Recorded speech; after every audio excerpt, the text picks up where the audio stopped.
Year 2, Part 7.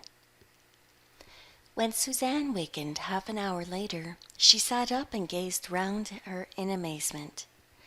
A most delectable odor came from a sizzling frying pan on the stove, in which crisp bacon slices could be discerned. On the hearth was a plateful of golden brown triangles of toast, and Pat was putting a spoonful of tea in a battered old granite teapot. The table was set with dishes, and in the center was a bouquet of ferns and meadow queen in an old pickle jar. "Pat, what magic is this? Are you a witch?" "Not a bit of it. When I woke up I saw a pile of firewood behind the stove and a frying pan on a nail. I found plates and cups and knives and forks in the pantry. Evidently this house is occupied by Time, as the owner probably lives on some other farm and camps here for haying and harvesting and things like that. I lit the fire and went out to the car, took a chance with the dog.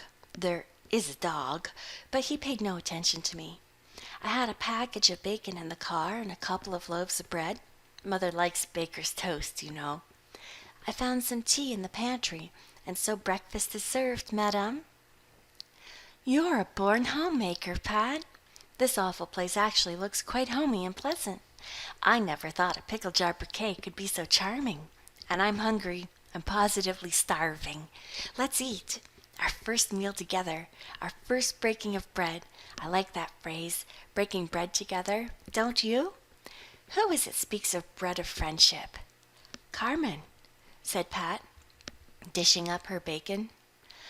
"What a lovely, clean morning it is," said Suzanne, scrambling up. "Look, Pat, there's a big pine down by that pond. I love pines so much it hurts me, and I love crisp bacon and crisper toast. Thank heaven there is plenty of it. I never was so hungry in my life." They were half through their breakfast when a queer, strangled noise behind them startled them. They turned around and stiffened with horror. In the hall doorway a man was standing, a tall, gaunt, unshaven creature in a motley collection of garments, with an extraordinarily long gray moustache which didn't seem to belong to his lean, lantern-jaw face at all. Hanging down on either side of his chin, this apparition was staring at them, apparently as much taken aback as they were. "I thought I was over it," he said mournfully, shaking a grizzled head. "I mostly sleeps it off." Pat rose and stammered out an explanation. The gentleman waved a hand at her. "It's all right. Sorry you had to sleep on the floor. If I'd been awake, I'd have given you my bed." "We knocked and called." "Just so. Old Gabe's trump couldn't have roused me last night. I was a bit lit up, to state facts. You did right to make yourselves at home, but it's a wonder the dog didn't tear you to pieces. He's a savage brute." "He wasn't here when we came, and he seemed quite quiet this morning." "That a fact? Then I've been fooled. Bought him on the grounds that he was a Tartar. I kept him here for tramps. My name is Nathaniel Butterbloom, and I'm just sort of camping here while I take off the harvest. I live down at Three Corners." "Won't you sit down and share our breakfast?" said Pat lamely. "Don't care if I do," said Mr. Butterbloom, and sat down without more ado. "Sorry there ain't no tablecloth. I had one, but the rats ate it." Pat exchanged a grin with Suzanne, poured him a cup of tea, and helped him liberally to bacon and toast. "This is a pleasant surprise, and that's a fact. I've been scraping up my own meals. When I run out of provisions, I fry a kitten," he added mournfully. "That barn out there is overrun with cats. I started out with 3 cats 2 years ago, but there must be hundreds now." "It's a wonder they don't keep the rats down," said Suzanne mischievously. "And your roof leaks very badly, Mr. Butterbloom." "Well," said Mr. Butterbloom placidly, "when it rains, I can't get up on the roof to work, can I? And when it's fine, it doesn't leak." "I'm sorry there's no milk for your tea," said Pat. "There's some in the pantry if the spiders haven't got into it." "They have," said Pat briefly. Mr. Butterbloom drank his cup of tea and chomped his bacon in silence.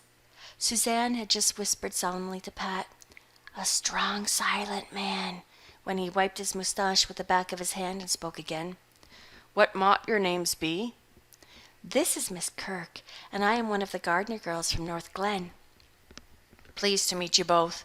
And so you ain't married women? No, no. Suzanne shook her head in demure sadness. Neither am I. I've a widder woman keeping house for me at Three Corners. She isn't much of a cook, but she rubs my back for me. I have to have my back rubbed for half an hour every night before I can sleep, unless I'm lit up. I've heard of the gardeners. Very genteel. I've never been in North Glen, but I've courted an old maid in South Glen for a while. I was younger then. She kept dangling me for a year, and then up and married a widower. Since then, I've sort of lost my enthusiasm for marriage. He relapsed into silence while he polished off another helping.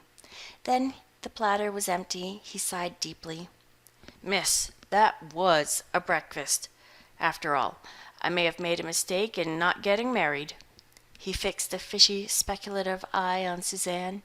I haven't much book learning, but I've a couple of farms nearly paid for it. Suzanne did not rise to this, but she and Pat offered to wash the dishes before leaving. Never mind, said Mr. Butterbloom gloomily. I don't wash dishes. The dog licks them clean.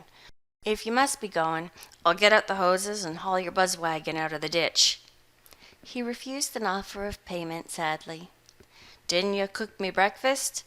But could you do with a kitten? There's several around, just the right age. Pat explained politely that they had all the cats needful at Silverbush. That's of no consequence, I suppose, with a sigh. It'll come in handy sometime when the cupboard is bare. When they got out of sight of the house, Pat stopped the car so they might have a laugh. When two people have a laugh, really laughed, together they are friends for life. Two unchaperoned females spending the night in a house with a drunken man, gasped Suzanne. Let's pray the writer of North Glen Notes never finds it out. Nobody but Judy ever knew the whole story. Judy, of course, knew all about Nathaniel Butterbloom. A bit of a devil in his day, she said, but he's too old now to cut up much. Anyhow, you can be thankful he didn't ask you to rub his back for him.